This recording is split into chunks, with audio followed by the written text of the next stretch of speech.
Hello student, नमस्कार। मैं हूं आपका दोस्त विकास और आप जुड़े हैं विकास सर लाइन।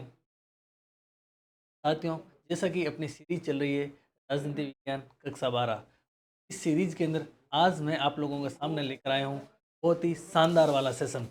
ये शानदार वाला सेशन आप लोगों को थंबनेल को दिख रहा है, कक्षा 12 राजनीति विज्ञान। और राजनीति विज्ञान के अंदर अपन आज बात करेंगे पर्सन बैंक की, क्वेश्चंस बैंक की। और मैं वादा करता हूँ आपसे, आपके बोर्ड एग्जाम के अंदर ये हूबहू छपेंगे। कैसे छपेंगे? हूबहू मैं कह सकता हूँ कि एज इट इज छप सकते हैं। कई प्रश्नों की हो सकता है कि फॉर्मेटिंग चेंज होगी, लेकिन पर्सन यहीं से बनेंगे, पर्सन यहीं से आएंगे। 2015 से 2023 तक के सभी प्रश्नों का हम लोग करेंगे आज 360 डिग्री एनालिसिस, यानी कि पूरा का पूरा विश्लेषणात्मक विस्तार पूर्वक इनकी व्याख्या करेंगे। 2015 से 23 तक प्रश्न आए हैं उनकी, और बोर्ड परीक्षा 2024 के अंदर जो भी इनसे संबंधित या ये एज इट इज या नए प्रश्न किस प्रकार के आएंगे, उन तमाम प्रश्नों को लेकर के आज अपन चर्चा करेंगे। पहला प्रश्न आप लोगों के सामने बिना कोई विलंब किए, पहला प्रश्न आप लोगों के सामने देखिए। दूसरी दुनिया में किस प्रकार के देश आते हैं? देखिए, कक्षा 12 राजनीति विज्ञान और ब्रह्मास्त्र प्रश्न बैंक, ये आप लोगों के लिए बोर्ड एग्जाम के अंदर ब्रह्मास्त्र साबित होगी। देखिए, पहला प्रश्न है कि दूसरी दुनिया में किस प्रकार के देश आते हैं। बात करते हैं दूसरी दुनिया। दूसरी दुनिया में किस प्रकार के देश आते हैं? पूंजीवादी देश, साम्यवादी देश, गुटनिरपेक्ष देश या सार्क के सदस्य देश। अब आप लोगों को पहले तो ये बात ध्यान में होनी चाहिए कि दुनिया कितने प्रकार की है। दुनिया मेरे साथियों 3 प्रकार की है। वो प्रकार कौन कौन से? पहला प्रकार, दूसरा प्रकार और तीसरा प्रकार। बात करें पहली दुनिया में किस प्रकार के देश आते हैं, तो पूंजीवादी देश आते हैं मेरे साथियों पहली दुनिया के अंदर। और पूंजीवादी देशों का नेतृत्व कर रहा कौन, आपको पता ही है, यूएसए। यानी कि मैं ऐसा कहूं कि पूंजीवादी विचारधारा से संबंध रखने वाले देश आते हैं पहली दुनिया के अंदर, या फिर मैं यूं कहूं कि विकसित देश है जो पहली दुनिया के अंदर आते हैं। बात करें साम्यवादी देश, साम्यवादी देश आते हैं मेरे साथियों दूसरी दुनिया के अंदर। तो एक देश की बात करें तो यूएसएसआर या फिर वर्तमान रूस, ये किसके अंदर आता है? साम्यवादी देश के अंदर। अब देखिए, पूंजीवादी विचारधारा और साम्यवादी विचारधारा दोनों ध्रुव विरोधी विचारधारा है। एक इधर खींच रही है, एक इधर जा रही है। जैसे कि मैं बात करूं, पूंजीवादी विचारधारा वाले व्यक्ति या फिर विदेश ये सोचते हैं कि व्यक्ति विवेकशील होता है, व्यक्ति को खुला छोड़ दो, योग्यता के अनुसार व्यक्ति आगे बढ़ता रहेगा, जिसके अंदर जितनी क्षमता होगी उतना ही विकास करेगा। जबकि समाजवादी या साम्यवादी विचारधारा वाला देश या फिर व्यक्ति कहते हैं कि व्यक्ति को खुला मत छोड़ो, व्यक्ति इंडिविजुअल व्यक्ति की बजाय समाज पर ध्यान दो, सभी को साथ में लेकर चलो। ये लोग, साम्यवादी विचारधारा वाले लोग, समतामूलक समाज की बात करते हैं। ये कहते हैं कि संसाधनों पर केंद्रीकरण नहीं हो, ऐसा नहीं हो कि किसी पर्टिकुलर संसाधन पर पर्टिकुलर व्यक्ति का ही अधिकार होगा, यानी कि संसाधनों पर सार्वजनिक नियंत्रण हो। जैसे कि मैं बात करूं पूंजीवादी विचारधारा वाले देशों की बात करें तो 90% लोगों के पास में 10% धन होता है, जबकि 10% लोगों के पास में 90% धन होता है। यानी पूंजी का एकत्रीकरण हो गया, यानी पूंजी कुछ लोगों के पास में ही इकट्ठी हो गई। जबकि साम्यवादी देश वाले विचारधारा कहती है पूंजी का एकत्रीकरण नहीं होना चाहिए, यानी समाज में संसाधनों को बांट दो, पूंजी है तो समाज में बांट दो, सब मिलजुल कर आगे बढ़ो, समतामूलक समाज की बात करते हैं। बात करें गुट निरपेक्ष देश, तो गुट निरपेक्ष देश मेरे साथियों मैं कह सकता हूं कि तीसरी दुनिया के अंदर आते हैं। तीसरी दुनिया, गुट निरपेक्ष देशों की बात करें, एशिया, अफ्रीका, या फिर मैं यूं कहूं लैटिन अमेरिका के देश, या फिर मैं ऐसा कहूं कि औपनिवेशिक देश, यानी जो एक निश्चित समय से पहले किसी के गुलाम थे, वो किस श्रेणी के अंदर आते हैं? गुट निरपेक्ष देशों के अंदर, या फिर तीसरी दुनिया में। इसके उदाहरण की बात करूं तो मेरे साथियों भारत, यानी हम कौन सी दुनिया के अंदर है? तीसरी दुनिया के अंदर है। तो देखिए, ये तो 3 प्रकार की दुनिया है, लेकिन एक कमीशन आया था और एक, उस कमीशन का नाम था विली ब्रांट कमीशन। कौन सा कमीशन? Willy Brandt commission. इस विली ब्रांट कमीशन का भाई साहब दुनिया 3 प्रकार की नहीं है, दुनिया तो केवल और केवल है आपके 2 प्रकार की। 2 प्रकार कौन से? एक तो है उत्तर के अंदर दुनिया, एक है आपके दक्षिण के अंदर। उत्तर के अंदर वो देश जो है आपके विकसित, दक्षिण के अंदर है आपके विकासशील। यानी कि दुनिया कितने प्रकार की है? 2 प्रकार की। तो विली ब्रांट कमीशन के अंदर अनुसार अपन बात करें कि भारत किस श्रेणी के अंदर है या फिर भारत किस दुनिया में, तो भारत है आपके विकासशील या फिर अपन के दूसरी दुनिया के अंदर। बात करें सार्क के सदस्य देश, सार्क के सदस्य देश मेरे साथियों फटाफट से कमेंट करके बताइए कि सार्क के सदस्य देश कितने हैं। सार्क के सदस्य देश किस दुनिया के अंदर आते हैं? सार्क और सार्क की बात करें, सार्क की स्थापना कब हुई थी, सार्क के वर्तमान में कितने सदस्य? तो ध्यान रखना मेरे साथियों, सार्क के वर्तमान में मेरे साथियों 8 सदस्य। ठीक है, इसका भारत भी एक सदस्य देश है। बात करें सार्क के सदस्य देशों की, फटाफट से आपको ध्यान रखना, बांग्लादेश, भारत, पाकिस्तान, अफगानिस्तान, मालदीव, श्रीलंका, नेपाल, भूटान। ये किसके सदस्य देश है? ये आपके सार्क के सदस्य देश। बात करें प्रारंभ में सार्क के 7 सदस्य देश थे, लेकिन आठवां सदस्य देश बना था आपके अफगानिस्तान। ठीक है मेरे साथियों, बात करें सार्क के सदस्य देशों का 8वां सदस्य देश पाकिस्तान, और पाकिस्तान सदस्य बना था मेरे साथियों आपके 2007 के अंदर। अब ध्यान रखना सार्क का उद्देश्य क्या था, सार्क का, या फिर अपन बात करें सार्क, और सार्क की फुल फॉर्म क्या है? South Asian association for regional cooperation, दक्षिणी एशियाई क्षेत्रीय सहयोग संगठन सार्क का पूरा नाम है। सार्क की स्थापना कब हुई थी? फटाफट से कमेंट करके बताइए पहले तो आप। फिर देखिए मेरी बात सुनना कि सार्क के सदस्य देशों ने आर्थिक, राजनीतिक, सामाजिक और सांस्कृतिक विकास करने के उद्देश्य से सार्क की स्थापना की। कब की थी? तो ध्यान रखना मेरे साथियों, तो 85 के 1985 और 1985, 8 दिसंबर 1985 को सार्क की स्थापना हुई। बात करें सार्क के हेडक्वार्टर, अज्ञात मेरे साथियों बता देता हूँ, इस सार्क का हेडक्वार्टर कहाँ पर है? ये आपके काठमांडू, और काठमांडू है आपके नेपाल के अंदर। और ये हेडक्वार्टर बना था मेरे साथियों 1987 को। जैसे बहुत अच्छा प्रश्न निकल सकता है, स्थापना 1985 में होती है, लेकिन हेडक्वार्टर काठमांडू नेपाल बनाया जाता है 1987 को। अब देखिए सार्क के सदस्य देश वर्तमान में इतने सार्क को लेकर के इतने एक्टिव नहीं है। क्यों नहीं है? क्योंकि पाकिस्तान समय समय पर ओछी हरकतें करता रहता है। क्या करता रहता है? ओछी हरकतें करता रहता है। और आपको पता है उरी हमला, पठानकोट हमला, कई इस प्रकार से बिना मतलब के ये हमला करा पीठ के पीछे से, क्योंकि पाकिस्तान के सामने, पाकिस्तान सामने से तो कुछ करता नहीं, पीछे से वार करने की कोशिश करता, फिर बुरी तरह की मार खाता खुद। तो सार्क के सदस्य देशों में भारत इतना इंटरेस्ट नहीं ले रहा वर्तमान में। वर्तमान में बात करें, सार्क की जगह एक संगठन बना जिसका नाम है बिमस्टेक। इस पर है भाई साहब भारत ज़्यादा ध्यान दे, इस पर बिमस्टेक। ये चीज़ें 5-7 आपको ध्यान में रखनी है। अब देखिए पर्सन एक है, लेकिन आपका संपूर्ण कॉन्सेप्ट क्लियर हो रहा है।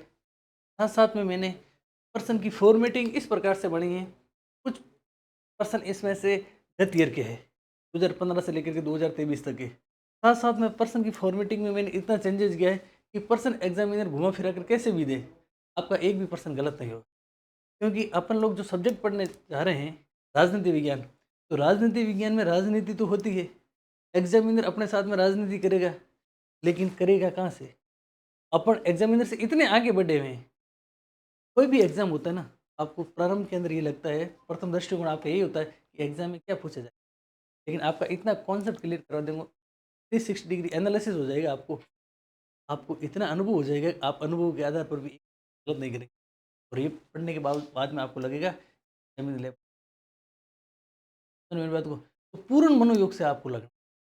साथ साथ में आप लिखते रहिए, कोई चीज़ आपको समझ नहीं आ रही है, शंका है, तो समाधान हमारे पास में, आप कमेंट करते रहिए। पर्सन की ओर बढ़ते हैं।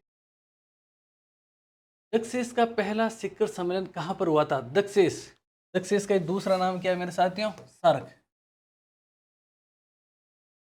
South Asian association for regional cooperation.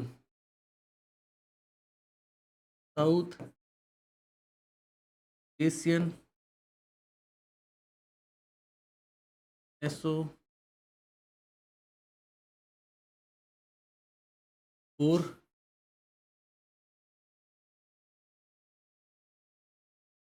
Corporation.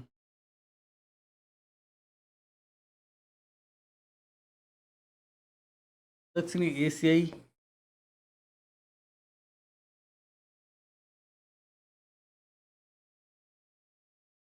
क्षेत्रीय सहयोग संगठन का पहला शिखर सम्मेलन कहाँ पर हुआ था? तो मेरे साथियों हुआ था आपके बांग्लादेश। और बांग्लादेश में भी कहाँ पर हुआ था? तो ध्यान रखना मेरे साथियों, ढाका में। कहाँ पर हुआ था? ढाका के अंदर हुआ था। का हेडक्वार्टर, हेडक्वार्टर मैंने आपको बता दिया कहाँ पर है, काठमांडू। काठमांडू है आपके नेपाल के। ठीक है मेरे साथियों, अब देखिए ये देश दक्षिण में जो आपको दिख रहे हैं स्क्रीन के ऊपर, ये आपके दक्षिण एशिया के अंदर आते हैं। लगे हाथ में आप लोगों को बता देता हूँ कि दक्षिण एशिया में भारत की स्थिति केंद्रीय स्थिति है। बात करें दक्षिण एशिया का कौन सा देश है जिसमें सफल लोकतंत्र है सर्वाधिक, तो आपका उत्तर आएगा भारत। बात करते हैं पाकिस्तान की, तो पाकिस्तान में लोकतंत्र तो कभी इस तरह रहता ही नहीं है, कभी सेना का शासन होता है, कभी लोकतंत्र आ जाता है। इसके मुख्य 3 वजह है। एक वजह है वहाँ पर क्या है, फटाफट से कमेंट करते हैं। पाकिस्तान को कोई अंतर्राष्ट्रीय स्तर पर समझाने वाला नहीं है कि लोकतंत्र अच्छा है, लोकतंत्र की। या फिर बात करें तो अमेरिका की स्वार्थपूर्ण नीतियाँ, या फिर पाकिस्तान में 3 प्रकार के गुट है, एक है सेना का, एक है धार्मिक, और एक है भूस्वामी अभिजन होगा, वो आपस में खींचतान करते रहते हैं। उनकी वजह है। बात करें श्रीलंका की, दक्षिण एशिया का श्रीलंका ऐसा देश है जहाँ पर सबसे पहले किया था आपके उदारीकरण। उदारीकरण की सबसे पहले शुरुआत अगर बात करें दक्षिण एशिया में श्रीलंका के अंदर हुई थी। सर्वाधिक साक्षरता की बात करें तो वर्तमान समय में दक्षिण एशिया के अंदर श्रीलंका के अंदर है। सर्वाधिक जीडीपी की बात करें तो श्रीलंका की है। बात करें बांग्लादेश, तो बांग्लादेश स्वतंत्र हुआ था मेरे साथियों दिसंबर 1971 को। कब हुआ था? दिसंबर 1971 को। नेक्स्ट क्वेश्चन की बात करते हैं। संयुक्त राष्ट्र संघ के कितने अंग है? संयुक्त राष्ट्र संघ इसे कहा जाता है मेरे साथियों यूएनओ। और यूएनओ की स्थापना हुई थी आपकी मेरे साथियों 24 अक्टूबर 1945 को। यूएनओ के मूल या फिर संस्थापक सदस्य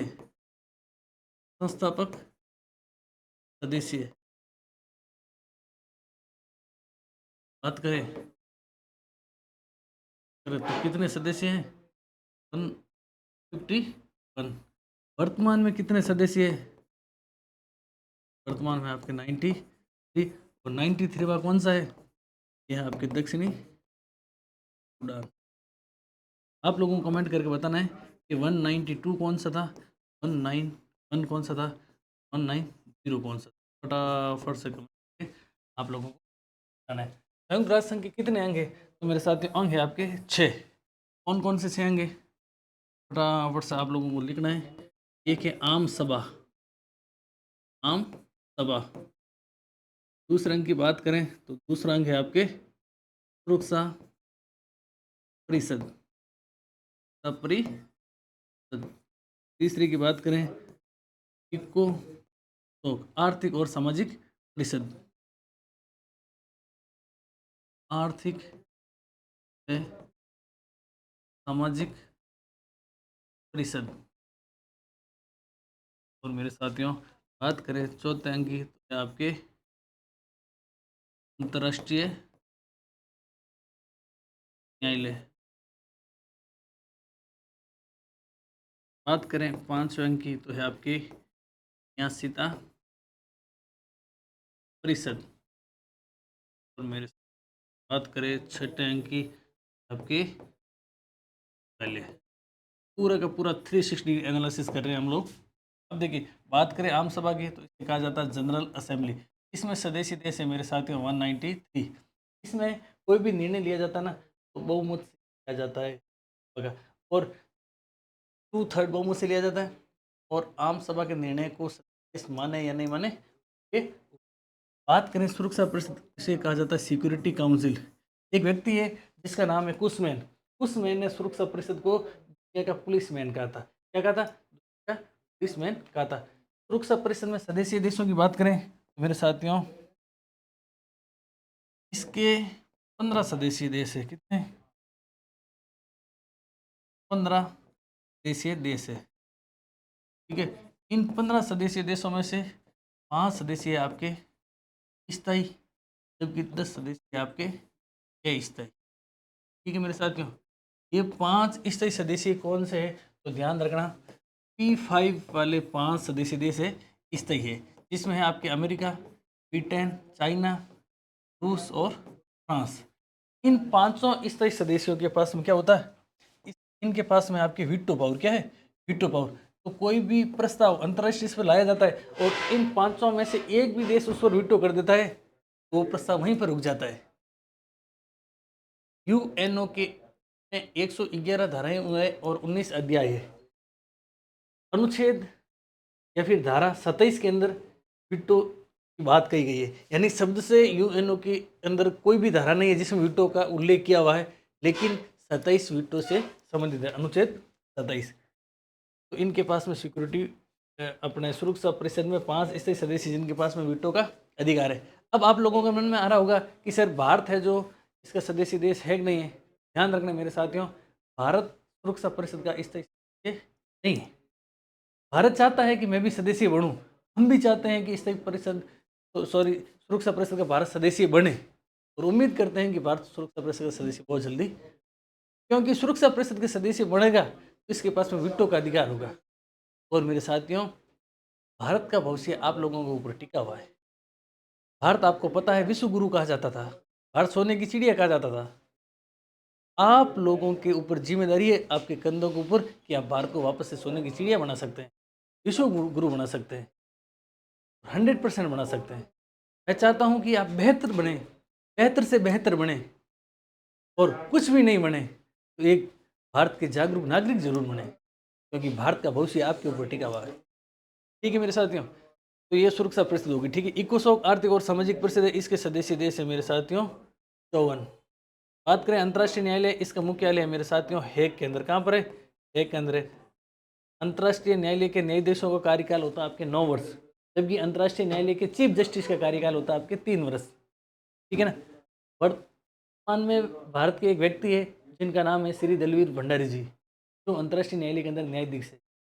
बात करें नगेंद्र सिंह जी की, तो अंतर्राष्ट्रीय न्यायालय में न्यायाधीश रहे, वो भी कहाँ के? भारत के है। बात करें न्यायिकता परिषद या ट्रस्टीशिप काउंसिल, वर्तमान में ये एक्टिव नहीं है। अब आपके प्रश्न ये भी आ सकता है कि यूएनओ के 6 अंग है, लेकिन वर्तमान में कितने अंग सक्रिय है? तो आप लोगों को ध्यान रखना, कितने अंग है? 5 सक्रिय अंग है, क्योंकि बात है 1994 की। पल्लव देश के आज़ाद होने के बाद में न्यायिकता परिषद का कोई महत्व नहीं है, तो काम करना बंद कर दिया, अपने से कह सकते हैं। सचिवालय, फटाफट से कमेंट करके बताइए कि यूएनओ का सचिवालय कहाँ पर है? सचिवालय में महासचिव बैठते हैं। वर्तमान में महासचिव कौन है? वर्तमान में मेरे साथियों महासचिव एंटोनियो गुटेरस। ठीक है, कौन है? Antonio Guterres. आम सभा में 113 सदस्य देश है, 2-3 से बहुमत से निर्णय लिया जाता है, लेकिन निर्णय मानना अनिवार्य नहीं है सदस्य देशों के ऊपर। इस संबंध में 2-3 बातें भी है। एक भारत के अवर सचिव थे यूएनओ के अंदर, जिनका नाम था शशि थरूर। शशि थरूर ने इसको बदकही की चौपाल कहा है। क्या कहा? बदकही की चौपाल कहा। इसी संदर्भ में चर्चिल ने कहा, क्या कहा? कि यूएनओ में निर्णय बहुमत से लिए जाते हैं, लेकिन सदस्य देशों का मानना कोई जरूरी नहीं होता। तो अपन कह सकते हैं कि क्या है, केवल और केवल जिस प्रकार से ब्रिटेन की संसद को गांधी जी ने कहा था, क्या? बातों नहीं दुकान। इसी प्रकार से चर्चिल ने क्या कहा था कि हथियार लड़ाने से अच्छा है जुबान लड़ी जाए। एक महासचिव थे जिनका नाम है डेग हैमरशोल्ड। डेग हैमरशोल्ड ने कहा कि यूएनओ का गठन मानव को स्वर्ग में ले जाने के लिए नहीं, बल्कि मानवता को नरक से बचाने के लिए हुआ है। यूएनओ के संबंध में भारत के प्रधानमंत्री प्रथम पंडित जवाहरलाल नेहरू जी ने भी कहा कि यूएनओ के न होने से अच्छा है झगड़ा वाला यूएनओ, क्योंकि यूएनओ में निर्णय माने नहीं जाते हैं और वीटो कर दिया जाता है, कोई भी अच्छा प्रस्ताव लाया जाता है। भारत पाकिस्तान के बारे में यूएनओ में मांग रखता है कि पाकिस्तान को आतंकवादी देश घोषित करना चाहिए, लेकिन चीन है, अमेरिका वीटो कर देते हैं, तो फिर मतलब क्या। तो ये आप लोगों के पूरे कॉन्सेप्ट क्लियर हो गए होंगे। इनके उत्तर काफ़ी लड़कों के अच्छे आए हैं, सही आए हैं। सभी कमेंट कीजिए, आप, मैं आपके कमेंट पढ़ पा रहा हूँ, सभी कमेंट कीजिए। हो सकता है कि आपको उत्तर नहीं आ रहे हैं, गलत होंगे, लेकिन बाद में आपके उत्तर सही हो जाएंगे एग्जाम के अंदर। सन 2004 में बने संयुक्त प्रगतिशील गठबंधन, 2004, तो 2004 के अंदर एक गठबंधन बना, इसका नाम है आपके संयुक्त प्रगतिशील गठबंधन, जिसे अंग्रेजी में कहते हैं आपके यूपीए, यूनाइटेड प्रोग्रेसिव अलायंस। में कौन सा दल शामिल नहीं है? मेरे साथियों, आपका सही उत्तर हो जाएगा BJP, Bharatiya Janata party.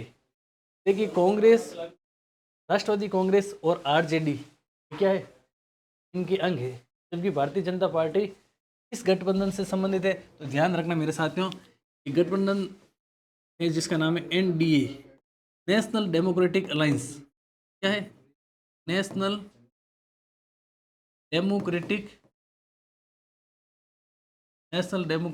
Alliance. और इसका गठन हुआ था मेरे साथियों 1998 को। अब आप लोगों के सामने एक प्रश्न छोड़ रहा हूं, प्रश्न आ जाए कि वर्तमान में भारत में किस दल की केंद्र सरकार है, तो आप लोगों के अधिकांश उत्तर आएंगे कि सर भारतीय जनता पार्टी की सरकार है। लेकिन आप लोगों को बता दूं कि वर्तमान में केंद्र में एनडीए की सरकार है। किसकी सरकार है? एनडीए की सरकार है। बीजेपी समर्थित गठबंधन है एनडीए। समझना मेरी बात को। चलते हैं अगले प्रश्न की ओर। नेक्स्ट प्रश्न देखिए, अखिल भारतीय किसान कांग्रेस की स्थापना किसने की? जवाहरलाल नेहरू ने, डॉक्टर राजेंद्र प्रसाद ने, सरदार वल्लभ भाई पटेल ने, चौधरी चरण सिंह ने, या फिर सहजानंद सरस्वती ने? देखिए, अखिल भारतीय किसान कांग्रेस, बात आ रही अखिल भारतीय किसान कांग्रेस, न कि कांग्रेस की। कांग्रेस की स्थापना 1885 के अंदर ए.ओ. ह्यूम के द्वारा की जाती है, लेकिन अखिल भारतीय किसान कांग्रेस की बात करें तो स्थापना की जाती है मेरे साथियों सहजानंद सरस्वती के द्वारा, और स्थापना की जाती है 1936 के अंदर, 1936 के अंदर। अगर याद मैं आप लोगों को बता दूं कि पंडित जवाहरलाल नेहरू भारत के पहले पीएम थे। क्या थे? भारत के पहले पीएम। अपन कह सकते हैं भारत की विदेश नीति के जनक कौन थे? पंडित जवाहरलाल नेहरू। बात करें राजेंद्र प्रसाद की, तो भारत के पहले क्या थे? पहले थे मेरे साथियों राष्ट्रपति। क्या थे? राष्ट्रपति। आपने जवाहरलाल नेहरू जी के बारे में सुना होगा, इन्हें बच्चे प्रेम से चाचा नेहरू कहते थे। क्या कहते थे? चाचा नेहरू। आपको पता है 14 नवंबर को एक दिवस मनाया जाता है, कौन सा दिवस मनाया जाता है? फटाफट से कमेंट करके बताइए। इन्हीं की याद में मनाया जाता है बाल दिवस। कब मनाया जाता है? 14 नवंबर को। सरदार वल्लभ भाई पटेल की बात करें तो इन्हें कहा जाता है लोहे पुरुष। क्या कहा जाता है? लोहे पुरुष। और एकीकरण का श्रेय ये किसे दिया जाता है? वल्लभ भाई पटेल को।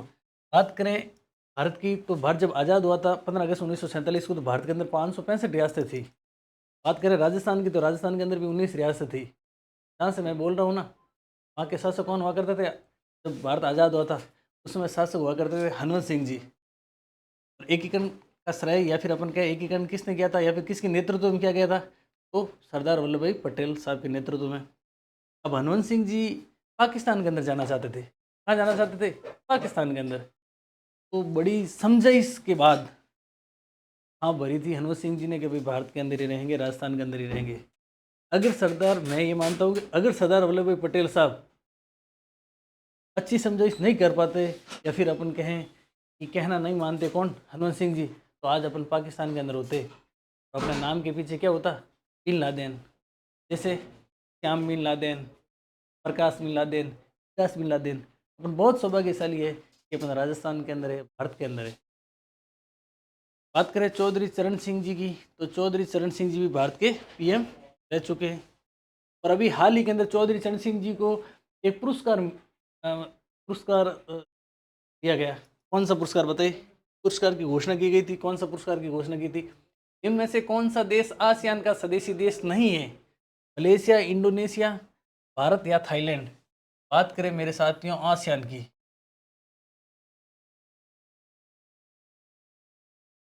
Association of south east Asian nation, association of south east Asian nation. इसकी स्थापना हुई थी मेरे साथियों 8 अगस्त 1967 को बैंकॉक घोषणा के द्वारा। कौन सी घोषणा? बैंकॉक घोषणा के द्वारा। मेरे साथियों की आसियान का सदस्य देश नहीं है तो भारत नहीं है। अब ध्यान रखना, प्रारंभ के अंदर जब स्थापना हुई तो आसियान के 5 संस्थापक सदस्य थे और वो सदस्य कौन थे? इंडोनेशिया, मलेशिया, फिलिस्तीन, सिंगापुर और थाईलैंड। ये क्या थे? संस्थापक सदस्य। किसके? आसियान के संस्थापक सदस्य।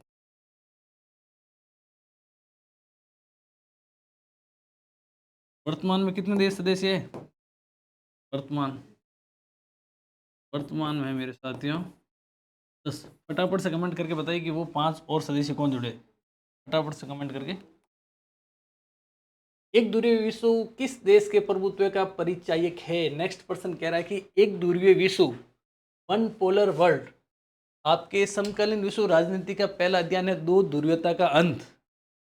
बात करें पहले विश्व युद्ध 1914 से 18 और द्वितीय विश्व युद्ध 1939 से 1944। अब देखिए, बात करें कि द्वितीय विश्व युद्ध की समाप्ति के बाद विश्व में 2 ध्रुव बन गए थे। एक पूंजीवादी जिसका नेतृत्व कर रहा था यूएसए, जबकि एक का नेतृत्व कर रहा था यूएसएसआर, जिसे समाजवादी खेमा कह सकते हैं या फिर साम्यवादी खेमा। यूएसएसआर के विघटन होने के बाद दिसंबर 1991 के बाद में विश्व स्तर पर अपन कहें कि केवल एक ही ध्रुव बचा। और कौन सा ध्रुव बचा है? अमेरिका। तो एक ध्रुवीय विश्व व्यवस्था किस देश के प्रभुत्व का है? तो आपके अमेरिका का। अब सोवियत संघ जिसे कहा जाता है यूएसएसआर, यूएसएसआर की फुल फॉर्म बताइए फटाफट से कमेंट करिए। यूनियन ऑफ सोवियत सोशलिस्ट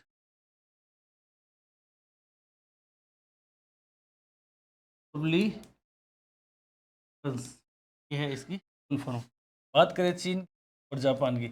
चीन ने अपनी अर्थव्यवस्था को उदारीकरण कब किया था? ध्यान रखना मेरे साथियों 1978। और 1978 के अंदर चीन के अंदर एक नीति अपनाई गई जिसका नाम था ओडीपी, ओपन डोर पॉलिसी। ये अपनी थी मेरे साथियों आपके पेंग यापेंग ने। बहुत अच्छा प्रश्न यहाँ से। बात करें जापान, तो जापान वर्तमान में मैं कहूँ 2017, तो 2017 के अंदर तीसरी बड़ी अर्थव्यवस्था था। बड़ी अर्थव्यवस्था, ऐसा कह सकता हूँ कि वर्तमान में जापान एक ध्रुवीय विश्व व्यवस्था अमेरिका को क्या देना चाहता? टक्कर देना चाहता जापान। और जापान का एक रोबोट है जिसका नाम है ओसिमो, बहुत इंपॉर्टेंट है ओसिमो। नेक्स्ट पर्सन की बात करते हैं मेरे साथियों। अगला प्रश्न है कि संयुक्त राष्ट्र संघ के तत्वाधान में निशस्त्रीकरण आयोग कब बना था? निशस्त्रीकरण आयोग का गठन कब हुआ था? सीधा सीधा उत्तर आ जाएगा आपके 1952 के अंदर। बात करें 1945, तो 1945 में यूएनओ का होता है गठन। कब होता है? 24 अक्टूबर को होता है। बात करें 1950 की, तो मेरे साथियों 26 जनवरी 1950 भारतीय संविधान क्या होता है? भारतीय संविधान लागू होता है। अंगीकृत, अधिनियमित और आत्मान्वित हो जाता है मेरे साथियों 1950 26 नवंबर को। 1952 की बात करें तो भारत पाक युद्ध हुआ था। कब? 1952 के अंदर। नेक्स्ट पर्सन की बात करें, भूमंडलीकरण किस विचारधारा पर टिका हुआ है? भूमंडलीकरण, भूमंडलीकरण कोई अपन दूसरा नाम दे सकते हैं मेरे साथियों, वैश्वीकरण। ये किस विचारधारा पर टिका हुआ है? ध्यान रखना, ये विचारधारा पर टिका हुआ है उदारवाद। बात करें वैश्वीकरण की, तो भारत के अंदर एक नीति अपनाई गई थी आर्थिक सुधारों की नीति। किसकी नीति? आर्थिक सुधार संबंधी नीति। उस नीति का नाम था मेरे साथियों एलपीजी। क्या था? एलपीजी, L4 है आपकी लिबरलाइजेशन। P4 है प्राइवेटलाइजेशन।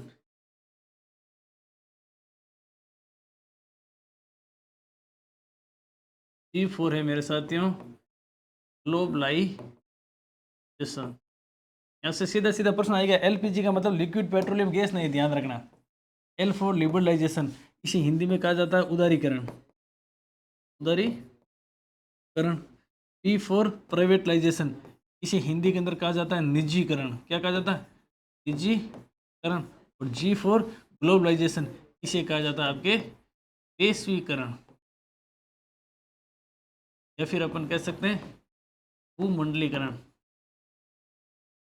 इसी भूमंडलीकरण का परिणाम है कि सीमा पाकिस्तान से भारत के अंदर आ गई, और अंजू भारत से कहाँ चली गई?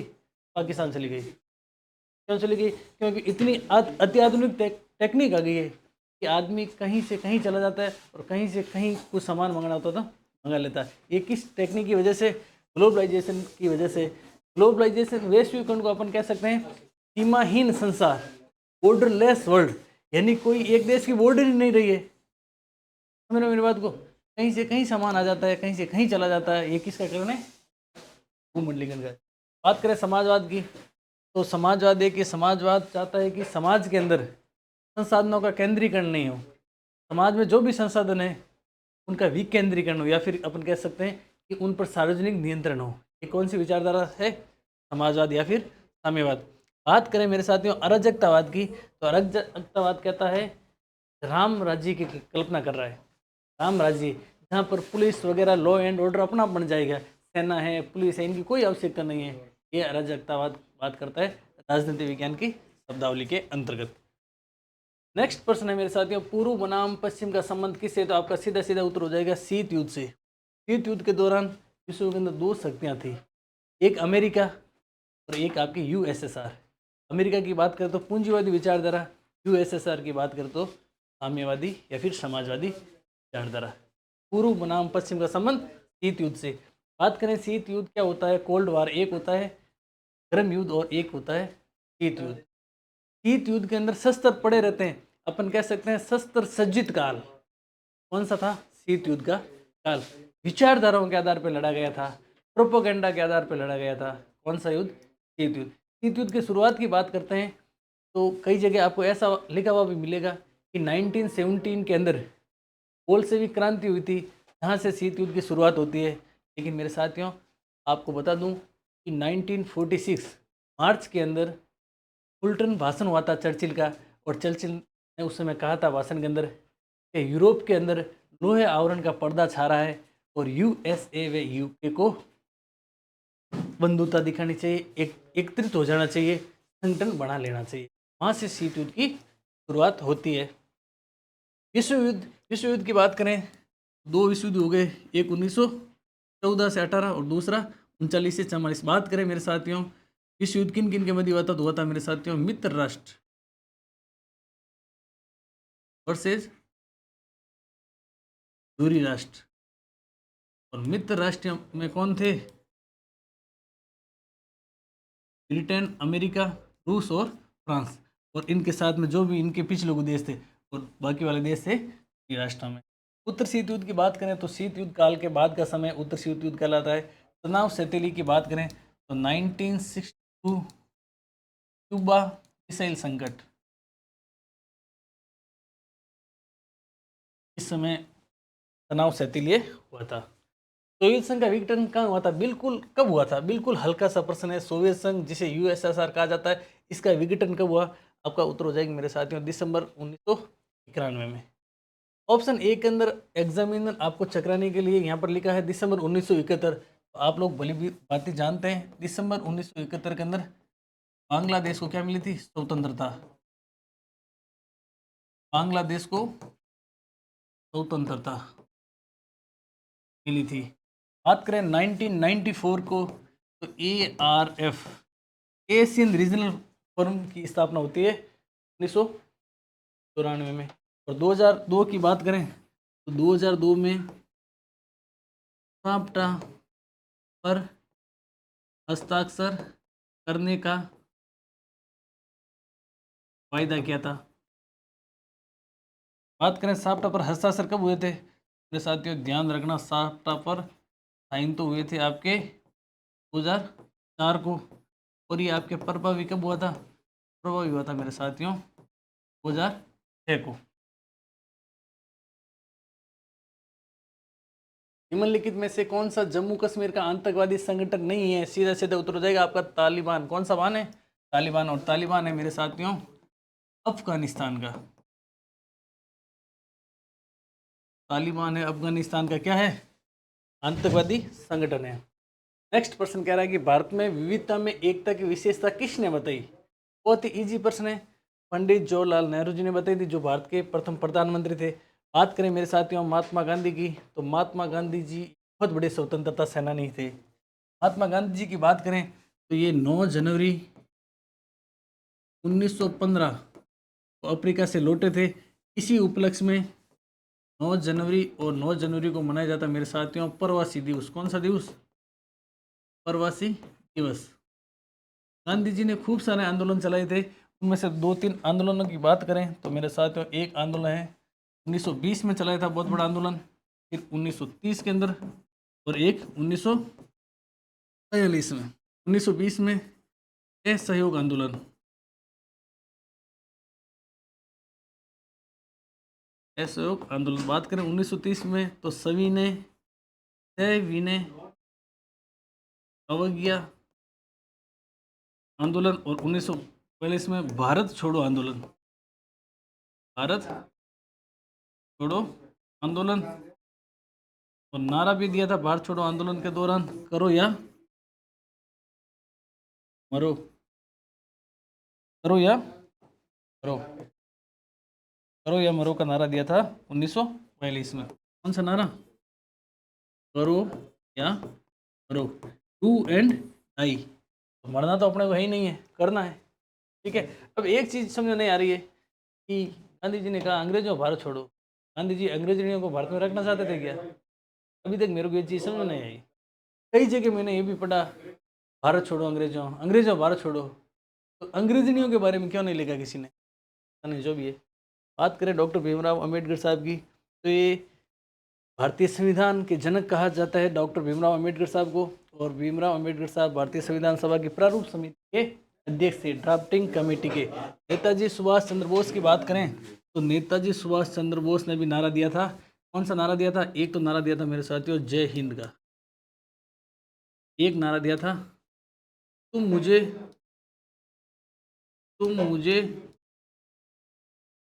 खून दो मैं तुम्हें आज़ादी दूंगा, ठीक है। इन्होंने INA की स्थापना की थी, किसकी, INA, इंडियन नेशनल आर्मी की स्थापना की थी किन्होंने, सुभाष चंद्र बोस ने, जापान की सहायता से। फॉरवर्ड ब्लॉक की स्थापना की थी किन्होंने, नेताजी सुभाष चंद्र बोस ने, ठीक है। सुभाष चंद्र बोस जी ने नारा दिया तुम मुझे खून दो मैं तुम्हें आज़ादी दूंगा। आज़ादी दिलवाई। मैं आप लोगों को एक नारा दे रहा हूँ, एक बात कह रहा हूँ कि तुम मुझे अपना समय दो, मैं आपका ड्रीम पूरा करूँगा।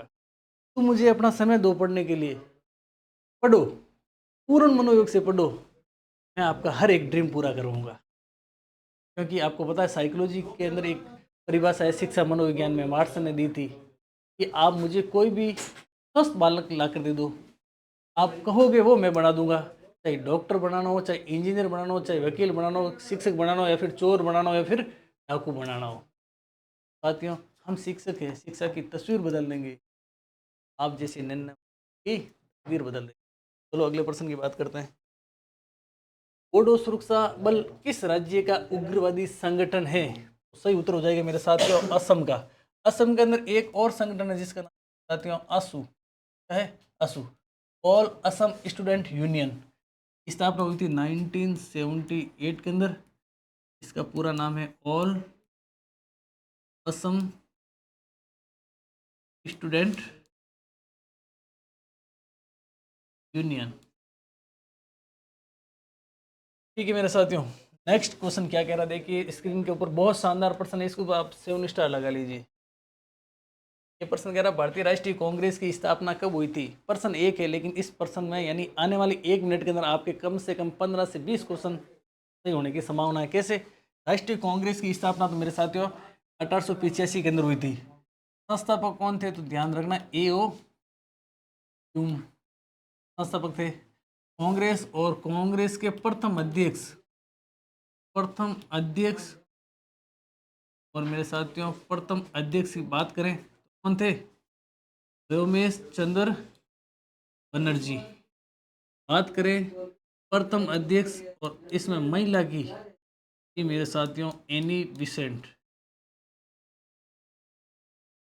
ठीक है मेरे साथियों, बात करें प्रथम अध्यक्ष महिला और भारतीय महिला, तो ये मेरे साथियों इंदिरा गांधी। कौन थी? इंदिरा गांधी।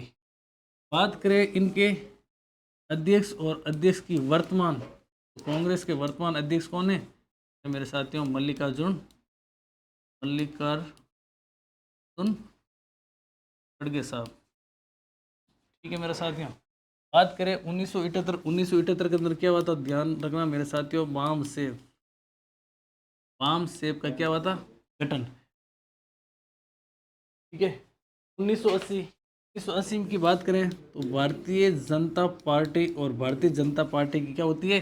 स्थापना या गठन होता है। इनके संस्थापक की बात करें, भारतीय जनता पार्टी के संस्थापक कौन थे? फटाफट से कमेंट करके बताइए। एक थे आपके लाल कृष्ण आडवाणी जी, एक थे इनके साथ मेरे साथियों अटल बिहारी वाजपेयी जी। बात करें 1984 की मेरे साथियों, 1984 के अंदर बसपा समाज पार्टी की स्थापना होती है या फिर गठन होता है। बात करें इनके संस्थापक कौन थे, तो ध्यान रखना थे आपके मेरे साथियों कांसीराम जी। कौन थे? कांसीराम जी। वर्तमान में अध्यक्ष इनके कौन है? ध्यान रखना, वर्तमान में इनके अध्यक्ष है आपके मायावती जी। अब आप लोगों को लग रहा होगा सर सबके वर्तमान में अध्यक्ष बताते हैं, बीजेपी के नहीं बताए, आपको याद नहीं है क्या? तो कोई याद है ये भी बता दो, लिखो।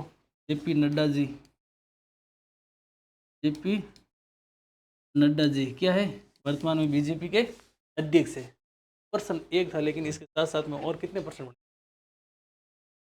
अगर आपको क्लास अच्छी लग रही है ना, तो साथ साथ में शेयर भी करते रहिए। इससे क्या होगा, आपका तो भला हो ही रहा है, साथ साथ में गांव ढाणी के अंतिम छोर पर बैठे हुए प्रतियोगी योद्धा के पास में जाएगी क्लास। बोर्ड परीक्षा की तैयारी करने वाले बच्चे के पास में क्लास जाएगी, तो वो आपको क्या देगा? दुआ जरूर देगा आपको। स्वतंत्र भारत में पहली बार आम चुनाव कब हुए थे? बिल्कुल हल्का सा प्रश्न है। 1952 के अंदर हुए थे। 1947 में क्या हुआ था? तो भारत आज़ाद हुआ था। 1950 में भारत का संविधान लागू हुआ था। 1952 में प्रथम आम चुनाव हुए थे। और 1957 में मेरे साथियों EEC यूरोपियन इकोनॉमिक कम्युनिटी का गठन होता है। और अपन कह सकते हैं EU की नींव पड़ी। ठीक है मेरे साथियों, नेक्स्ट क्वेश्चन क्या कह रहा है? भारत चीन युद्ध कब हुआ था? बिल्कुल हल्का सा प्रश्न, 1962 में। 1965 के अंदर हुआ था आपके मेरे साथियों भारत पाक युद्ध। 1971 के अंदर भी भारत पाक युद्ध हुआ था। 1971 में बांग्लादेश को स्वतंत्रता मिली। और 1975 की बात करें ना, तो 25 जून 1975 को आंतरिक अशांति के आधार पर इंदिरा गांधी ने लगाया था आपातकाल। क्या लगाया था? आपातकाल। आंतरिक अशांति का।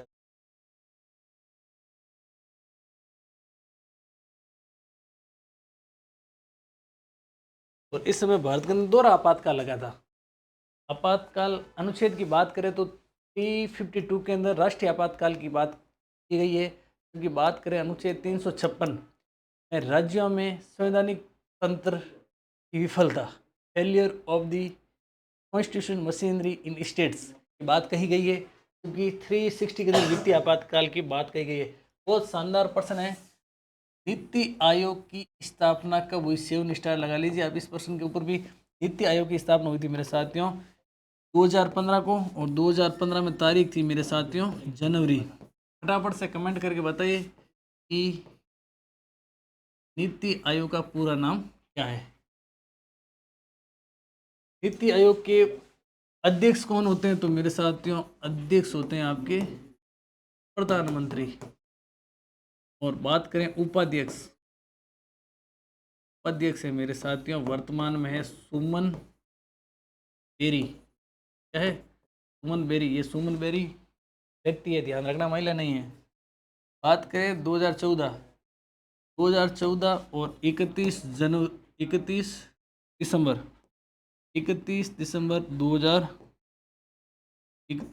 दिसंबर 2014 को योजना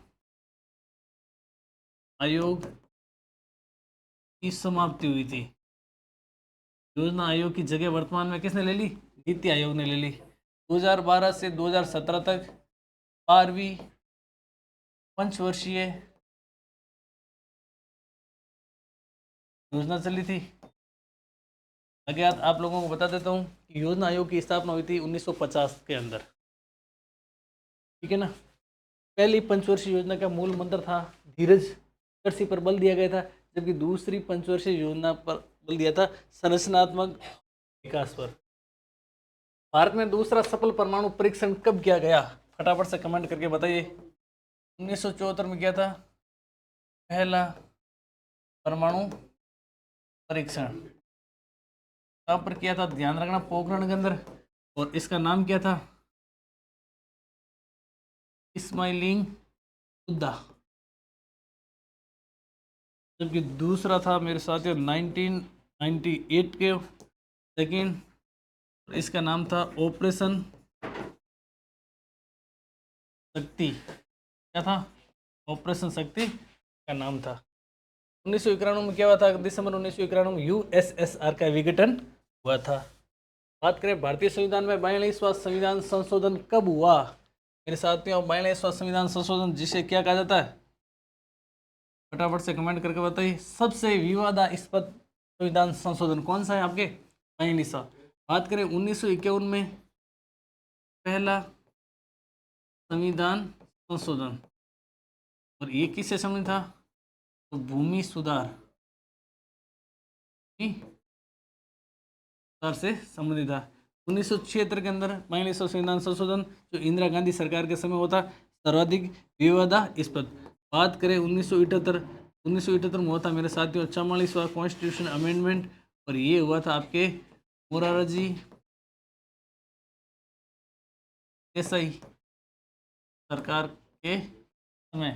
ये मोरारजी देसाई बीडी वाले नहीं है ना। बात करें 1993 के अंदर 73वां और 74वां संविधान संशोधन या फिर कॉन्स्टिट्यूशन अमेंडमेंट हुआ था। 73वां संविधान संशोधन की बात करें, ये है मेरे साथियों पंचायती राज से संबंधित। पंचायती राज या फिर कहें स्थानीय ग्रामीण स्वशासन से संबंधित है। बात करें 74वां कॉन्स्टिट्यूशन अमेंडमेंट, ये है आपके मेरे साथियों नगरीय स्वशासन से संबंधित। ठीक है मेरे साथियों, नेक्स्ट क्वेश्चन की बात करते हैं। देखिए इसके साथ मैं आपको एक बात और बता दूं कि संविधान संशोधन कॉन्स्टिट्यूशन अमेंडमेंट भारतीय संविधान के अनुच्छेद 368 के तहत किए जाते हैं, और 368 के तहत संविधान संशोधन प्रक्रिया से किया जाता है। तो दो प्रकार की प्रक्रिया है। भारत में उत्तर पूर्वी क्षेत्र में असम का भाग काट करके पहला राज्य कौन सा बना था? तो नागालैंड बना था। फटाफट से कमेंट करके बनाए कब बना था। मेघालय बना था आपके 1972 को, मिजोरम बना था मेरे साथियों 1987 को, और त्रिपुरा बना था मेरे साथियों 1973 को। नेक्स्ट क्वेश्चन क्या कह रहा है? भारत में प्रतिबद्ध नौकरशाही के विचार का समर्थन किसने किया था? बहुत शानदार प्रश्न है, पिछली बार स्कूल लेक्चरर फर्स्ट ग्रेड के अंदर ये प्रश्न आया था। अब देखिए प्रतिबद्ध नौकरशाही के विचार का समर्थन किया था मेरे साथियों इंदिरा गांधी ने। अब पहले तो आपको ध्यान होना चाहिए कि नौकरशाही क्या है। नौकरशाही को अंग्रेजी में क्या कहा जाता है? ब्यूरोक्रेसी। ब्यूरोक्रेसी क्या कहा जाता है? ब्यूरोक्रेसी। ब्यूरोक्रेसी का तात्पर्य क्या होता है? सरकारी अधिकारियों की मेज पर बिछाए जाने वाला कपड़ा, ये ब्यूरोक्रेसी से संबंधित है। ठीक है मेरे साथियों।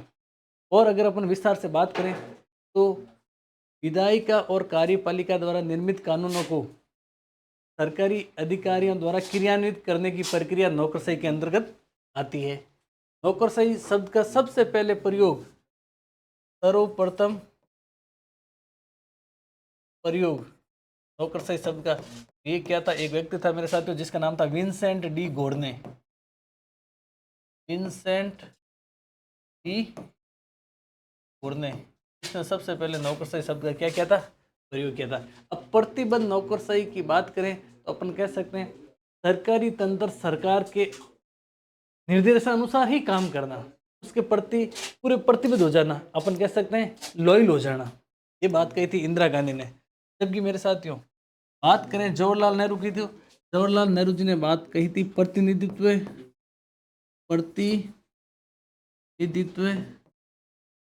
मूलक नौकरशाही।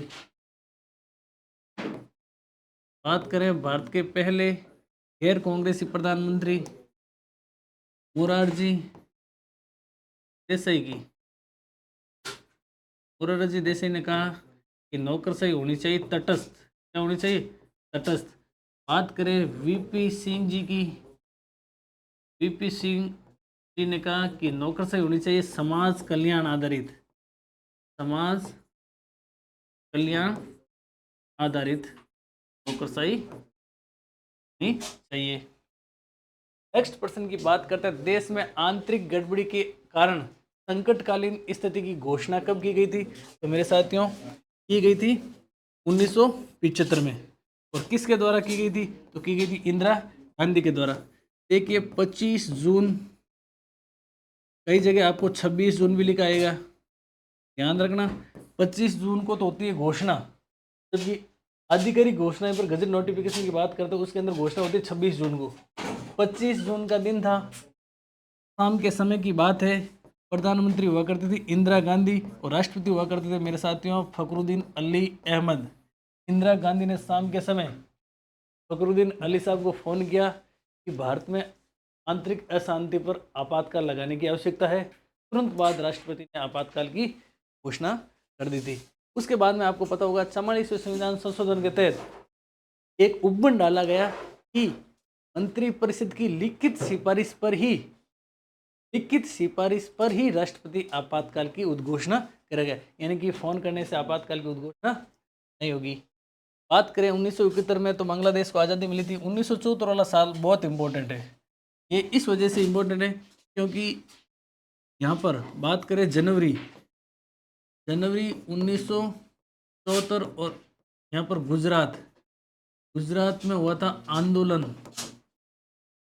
छात्रों द्वारा आंदोलन किया गया और गुजरात छात्रों आंदोलन का नेतृत्व किया था मेरे साथियों मोरारजी देसाई ने।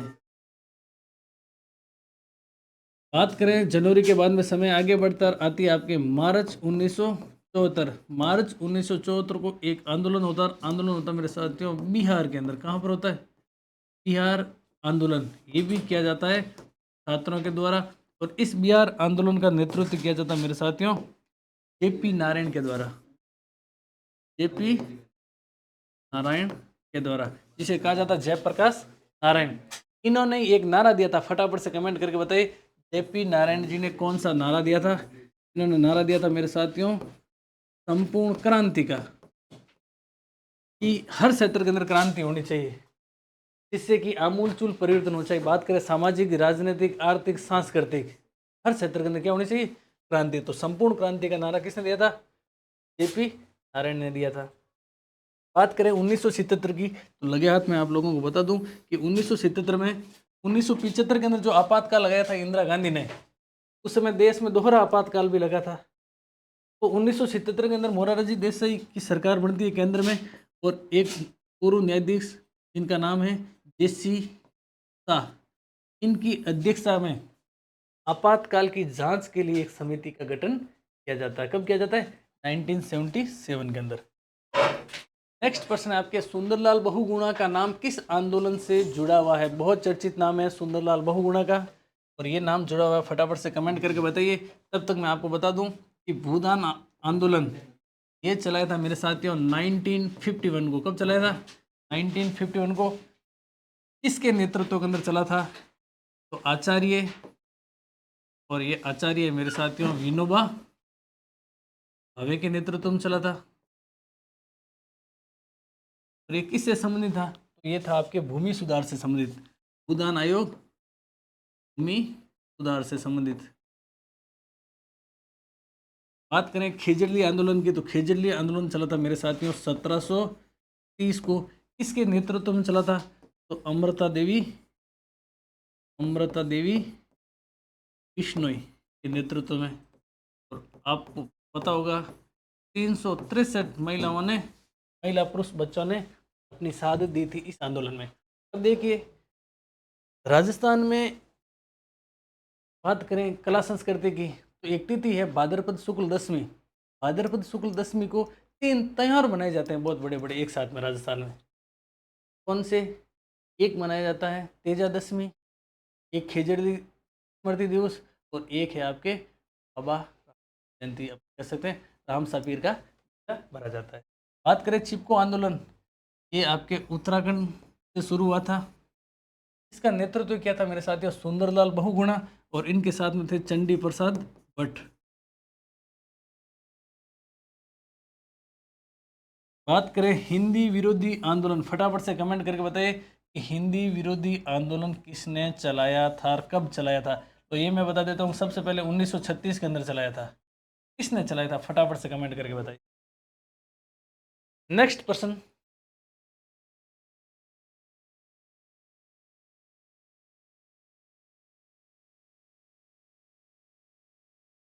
क्लियर है? जैसे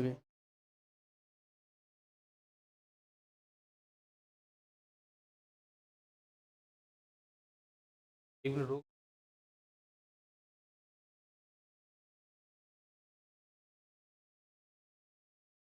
देखो अगला प्रश्न, और अगला प्रश्न ये कह रहा है 2500 प्रश्न कह रहा है कि पहला गुट निरपेक्ष सम्मेलन कहाँ पर हुआ था? पहला गुट निरपेक्ष सम्मेलन, गुट निरपेक्ष सम्मेलन की बात करें तो नॉन अलाइनमेंट मूवमेंट, ये पहला कहाँ पर हुआ था? फटाफट से कमेंट से।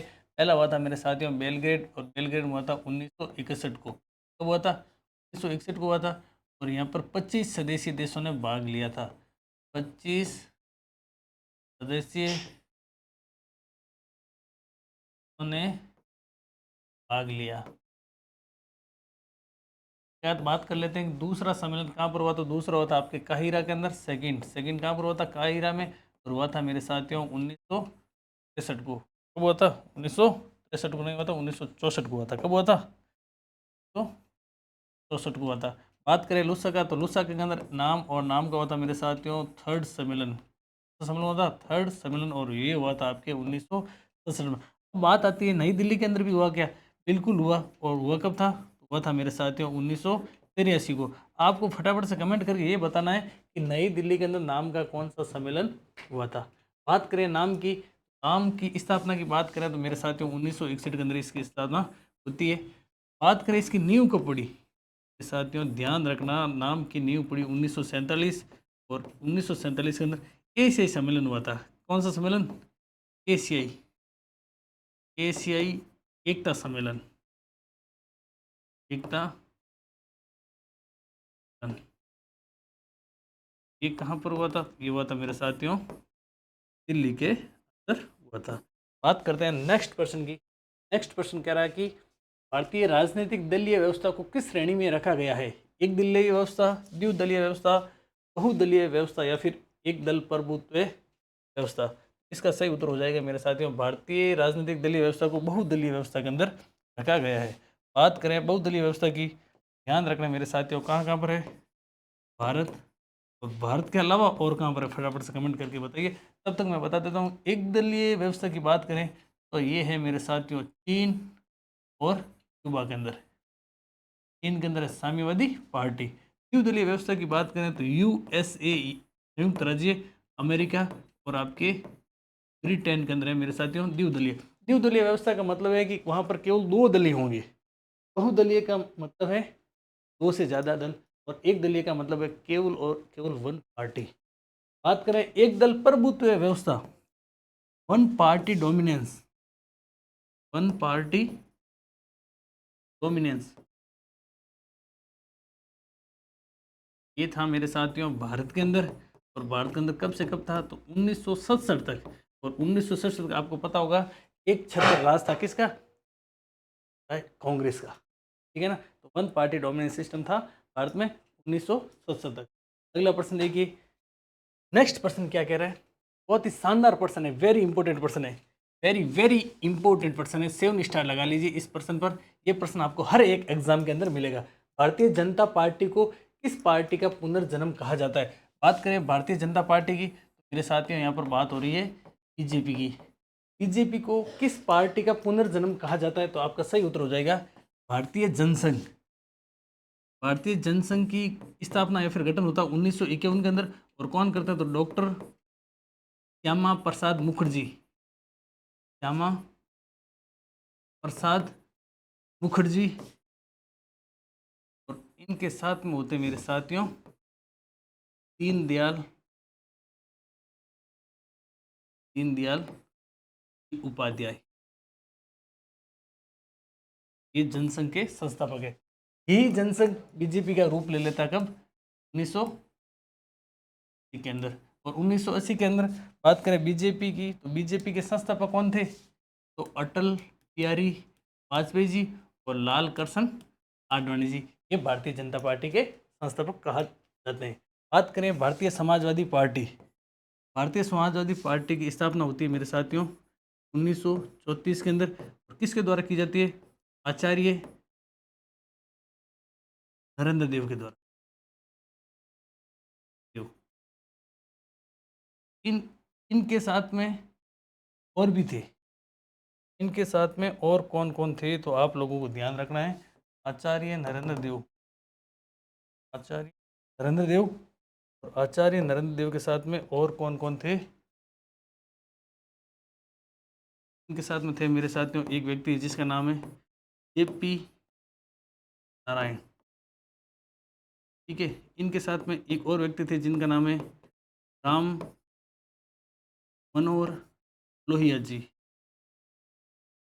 इनके साथ में एक और व्यक्ति थे जिनका नाम था मीनू मसानी।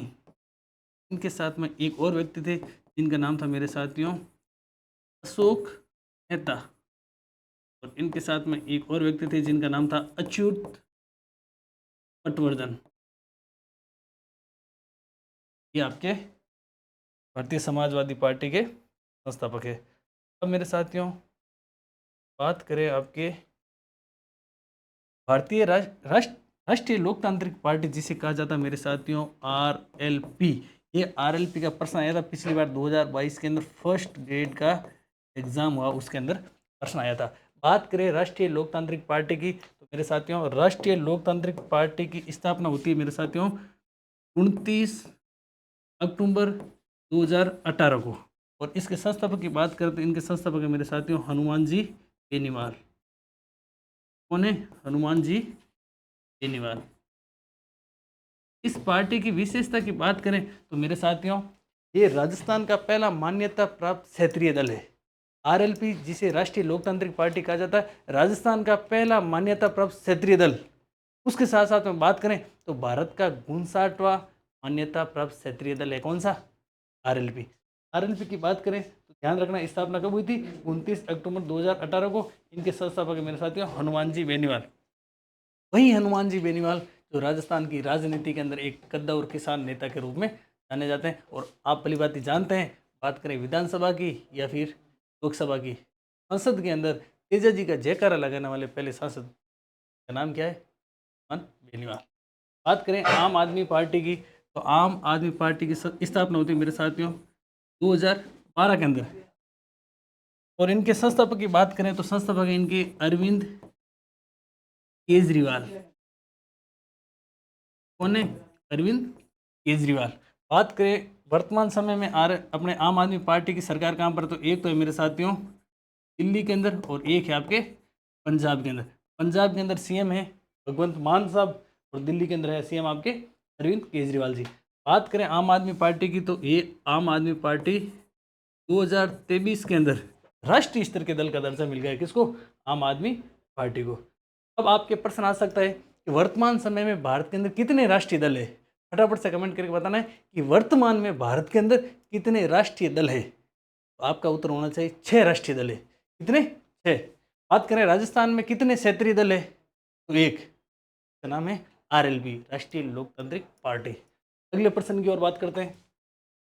पेरेस्ट्रोइका पुनर्संरचना व ग्लासनोस्ट खुलेपन का संबंध किससे है? ऑप्शन ए कह रहा है लेनिन, या फिर स्टालिन, गोर्बाचेव, या फिर यिलेत्सिन। बात करें मेरे साथियों, पेरेस्ट्रोइका जिसे कहा जाता है पुनर्संरचना और ग्लासनोस्ट जिसे कहा जाता है खुलेपन, इसका संबंध है आपके गोर्बाचेव से। बात करें गोर्बाचेव की तो यूएसएसआर के अंतिम राष्ट्रपति कौन है? गोर्बाचेव, जिन्होंने खुलापन में पुनर्संरचना की नीतियां अपनाई थी। बात करें गोर्बाचेव की, इस पर यूएसएसआर के विघटन का आरोप लगा। क्या लगा? विघटन का आरोप लगा। बात करें गोर्बाचेव की, गोर्बाचेव मेरे साथियों हथियारों की होड़ में कमी की थी। क्या की थी? हथियारों की होड़, और हथियारों की होड़ के अंदर की थी कमी। बात करें यिलेत्सिन की तो आफ्टर डिसोल्यूशन ऑफ यूएसएसआर के विघटन के बाद में पहले चुने हुए रूस के राष्ट्रपति कौन थे? यिलेत्सिन। यूएसएसआर के विघटन के बाद पहले चुने हुए राष्ट्रपति कहाँ के? रूस के, क्योंकि दिसंबर 1991 के अंदर यूएसएसआर का क्या हो जाता है? विघटन हो जाता है। अगले प्रश्न की बात करें तो इसी के अंदर देखिए बात लगे, आपको बता दूं, लेनिन रूस के पहले राष्ट्रपति। क्या है? रूस के पहले राष्ट्रपति। अब आप लोगों के मन में आ रहा होगा कि सर आपने अभी तो बताया कि रूस के पहले राष्ट्रपति यिलेत्सिन है, तो ध्यान रखना रूस के पहले चुने हुए राष्ट्रपति तो कौन हो जाएंगे? यिलेत्सिन हो जाएंगे, जबकि रूस के पहले राष्ट्रपति कौन है? लेनिन है। बात करें लेनिन की तो लेनिन ने 1917 और 1917 के अंदर बोल्शेविक क्रांति, रूस के अंदर बोल्शेविक क्रांति हुई, तो उसका क्या था मेरे साथियों? नेतृत्व। क्या था? नेतृत्व। और इसी रूस की बोल्शेविक क्रांति जिसके फलस्वरूप रूस के अंदर क्या होता है? निरंकुश राजतंत्र की समाप्ति होती है और साम्यवादी शासन की क्या होती है? स्थापना होती है। इन्हीं लेनिन की बात करें तो मेरे साथियों 1922 और 1922 के अंदर 15 गणराज्यों को मिलाकर यूएसएसआर का करते हैं गठन। बात करें स्टालिन की तो मेरे साथियों स्टालिन उत्तराधिकारी है किसके? यूएसएसआर के। लेनिन के उत्तराधिकारी है मेरे साथियों स्टालिन ने एक बात कही थी, और वो बात कही थी एक देश में समाजवाद। ये बात कही थी किन्होंने? स्टालिन ने कही थी। नेक्स्ट प्रश्न की बात करें, संविधान द्वारा किस भाषा को राजभाषा का दर्जा दिया गया है? भारतीय संविधान में कौन सी भाषा है जिसे मेरे साथियों राजभाषा का दर्जा दिया गया है? अंग्रेजी, हिंदी, मराठी, या फिर इनमें से कोई नहीं? सही उत्तर आप लोगों का हो जाएगा हिंदी। बात करें हिंदी की तो मेरे साथियों 14 सितंबर 1949 को हिंदी को राजभाषा का दर्जा दिया गया। बात करें हिंदी के राजभाषा का उल्लेख कहाँ पर है? तो भारतीय संविधान का मेरे साथियों भाग है मेरे साथियों 17, और इस 17 भाग के अंदर मेरे साथियों अध्याय है 4। कितने हैं? अध्याय है 4। ये 17वां भाग संबंधित है मेरे साथियों आर्टिकल 343 से लेकर के 351। बात करें आर्टिकल 343 का सब क्लोज 1 के अंदर हिंदी को राजभाषा का दर्जा दिया गया है। हिंदी को राजभाषा का दर्जा दिया गया है। लगे हाथ मेरे साथियों ध्यान रखना, भारत की राजभाषा तो हिंदी है, लेकिन भारत की लिपि कौन सी है? तो लिपि है मेरे साथियों देवनागरी। कौन सी नागरी है? देवनागरी। ये भी आप लोगों को ध्यान में रखना है। लगे हाथ बता देता हूँ कि भारतीय संविधान की अनुसूची है 8। अनुसूची 8, और अनुसूची 8 के अंदर वर्तमान में किया गया है 22 भाषाओं का उल्लेख। 22 भाषाओं का उल्लेख कहाँ पर किया गया है? अनुसूची 8 के अंदर। अब लगातार आपको ये भी बता देता हूँ कि राजस्थानी भाषा को भारतीय संविधान के अंदर अनुसूची 8 के अंदर अभी जगह कोशिश की जा रही है कि राजस्थानी भाषा को भी भारतीय संविधान की 8वीं अनुसूची में भाषा का दर्जा मिले। कोशिश चल रही है, आप लोग भी संघर्ष कीजिए, वो दिन दूर नहीं है भारतीय संविधान अनुसूची 8 के अंदर राजस्थानी को भाषा का दर्जा दे दिया जाएगा। नेक्स्ट पर्सन की बात करते हैं मेरे साथियों, कांग्रेस फॉर डेमोक्रेसी पार्टी के संस्थापक कौन हैं? आचार्य नरेंद्र देव, ईवी रामास्वामी, नाइकर, EMS नमूंद्रीपाल या फिर मेरे साथियों जगजीवन राम। फटाफट से कमेंट करके बताइए, इस प्रश्न का उत्तर बताइए फटाफट से कमेंट करके। कांग्रेस फॉर डेमोक्रेसी पार्टी के संस्थापक कौन है? आचार्य नरेंद्र देव के बारे में तो अपने अभी बात की, 1934 के अंदर समाजवादी पार्टी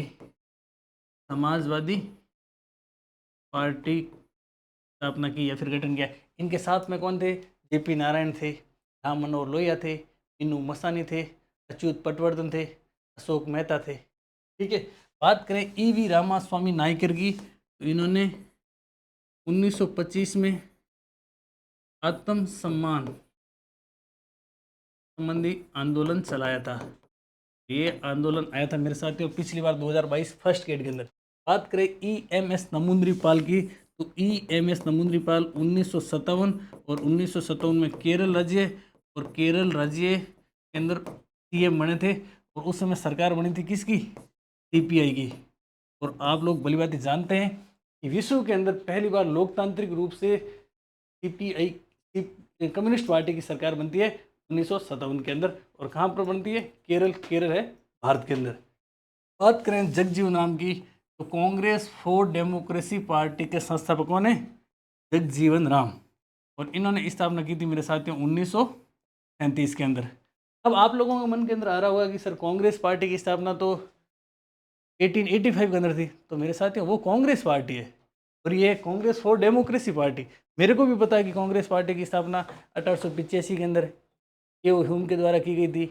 पहले अध्यक्ष की बात करें तो उमेश चंद्र बनर्जी इनके पहले अध्यक्ष थे। पहली महिला अध्यक्ष की बात करें तो मैंने आप लोगों को बताया कि पहली महिला अध्यक्ष कौन थी? Annie Besant.